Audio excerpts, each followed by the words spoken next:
milieu de l'art. Je suis Pauline et aujourd'hui je suis accompagnée de Monsieur Sandro, spécialiste et docteur en art, pour parler à propos d'Émile Zola et son chef-d'œuvre Thérèse Raquin.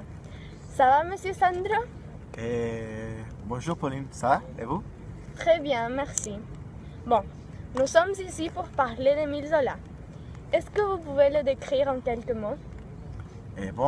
D'accord. Émile Zola était un écrivain réaliste et le seul naturaliste. Il a inventé ce mouvement.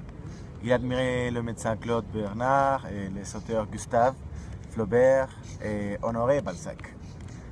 Sa vie personnelle est caractérisée car il était marié, mais en même temps il avait une amante avec laquelle il a eu un fils. Et après la mort de son amante, son épouse a adopté ce fils.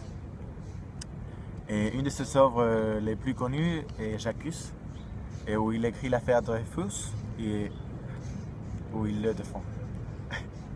Très intéressant. Parlez-nous, s'il vous plaît, monsieur, du courant dont Zola faisait partie.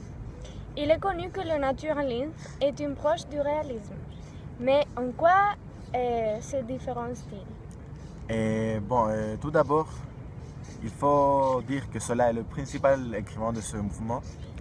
Et le naturalisme parle surtout par rapport aux gens du peuple, c'est-à-dire les ouvriers, petits artisans et les paysans. Il parle de la misère et la pauvreté et les problèmes de ces gens par rapport à son entourage. Par exemple, Zola, à travers de ses œuvres, explique comment cette misère et les problèmes tels que l'alcoolisme, la prostitution, sont prédestinés par l'entourage du personnage. Et de plus, il explique cela de manière scientifique.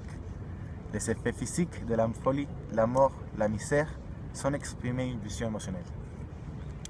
Le roman naturaliste Thérèse Raquin, publié en 1867, est une des œuvres les plus représentatives du naturalisme. Thérèse, fille de femme africaine, adoptée par Madame Raquin, doit marier, lorsqu'elle est majeure, son cousin Camille, un homme très susceptible à tomber malade et de caractère mou, qui a toujours fait ce que sa mère lui a dit.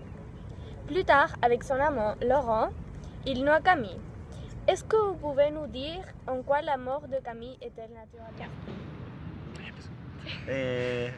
Je peux dire que la mort de Camille est naturaliste, puisqu'il décrit les effets de la mort sur lui. Et en effet, on constate qu'il veut nous expliquer que la menace de mort réveille dans le personnage ses instincts sauvages. Il l'animalise en décrivant ses instincts de survivance et ses sensations. Par exemple, il dit « Il voulut crier et sentit une main rude qui le serrait à la gorge. Avec l'instinct de bête qui se défend, il se dressa sur les genoux, se cramponnant au bord de la barque. De plus, on constate que lors de la mort, Zola ne décrit aucune émotion de Camille, ou de Laurent, ou de Thérèse. Très intéressant. Dans la préface du roman, Zola nous dit « J'ai choisi des personnages souverainement dominés par leurs nerfs et leur sang, entraînés par les fatalités de leur chair. Dans cet extrait, il illustre que la vie de ces deux personnages sont déjà prédéterminées, que deux personnes avec un même but, l'un violent avec tempérament sanguin et l'autre avec caractère nerveux, ne pourront jamais être ensemble et que vers la fin de leur vie, ils seront menés au drame. À quel moment de l'histoire peut-on voir cela? Et après le meurtre, la couple se distancie. D'ailleurs, Laurent prend une maîtresse. Cela veut dire qu'après cet événement, le supposé amour qui existait entre les deux personnages disparaît. Et les deux sont hantés par le souvenir de Camille noyée. Et dans leur cauchemar, ils voient l'image de Camille ricanant, ce qui les terrorise et leur distance devient plus grande. Le couple se déchire après le mariage puisque le sentiment de culpabilité fait que leur vie en couple devient impossible. Merci. On sait que le naturalisme se focalise sur les sciences.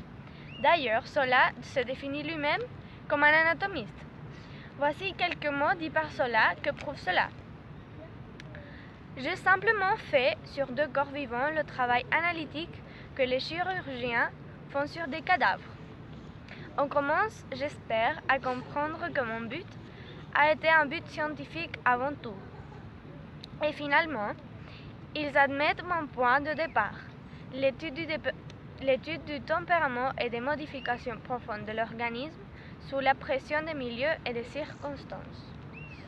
Et bon, cela cherche à montrer que ces deux personnages, Thérèse et Laurent, sont des brutes humaines, avec des tempéraments sanguins et nerveux, qui sont soumis à l'influence de son milieu, en étudiant de manière scientifique leur psychologie. Et ce roman est une étude scientifique avec la problématique de que se passerait-il si deux tempéraments différents s'unissent pour éliminer un obstacle, en ce cas Camille. Et dans cette étude, il conclut que si deux tempéraments différents s'unissent, ils auront un final dramatique. Thérèse et Laurent finissent par se tuer entre eux, puisqu'ils ne peuvent pas plus supporter la culpabilité du meurtre et les rêves et les souvenirs effrayants de Camille Noyer.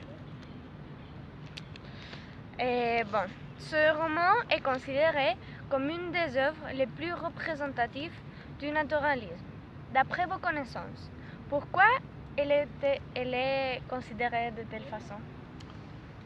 Bon, je pense que ce roman est l'un des plus représentatifs de naturalisme, puisque ce roman, cela fait la dissection et l'analyse sur les effets de la psychologie des deux personnages qui sont complices d'un meurtre. Dans cette description analytique, cela nous démontre que le milieu détermine l'évolution d'un personnage. Dans ce cas, les deux meurtriers finiront se entretuer, ou bien la mère protectrice de son fils malade finira elle-même malade puisqu'elle devient paralytique. On pourrait dire que Thérèse Raquin est le livre qui décrit l'anatomie de la psychologie de l'être humain et ses limites. Et jusqu'à tel point, le milieu influence-t-il l'individu? C'est en effet la représentation du test du naturalisme. Merci M. Sandro de nous avoir accompagnés cet après-midi et d'avoir approfondi nos connaissances sur le naturalisme, Émile Zola et son œuvre Thérèse Raquin. Merci. À bientôt. Merci à vous.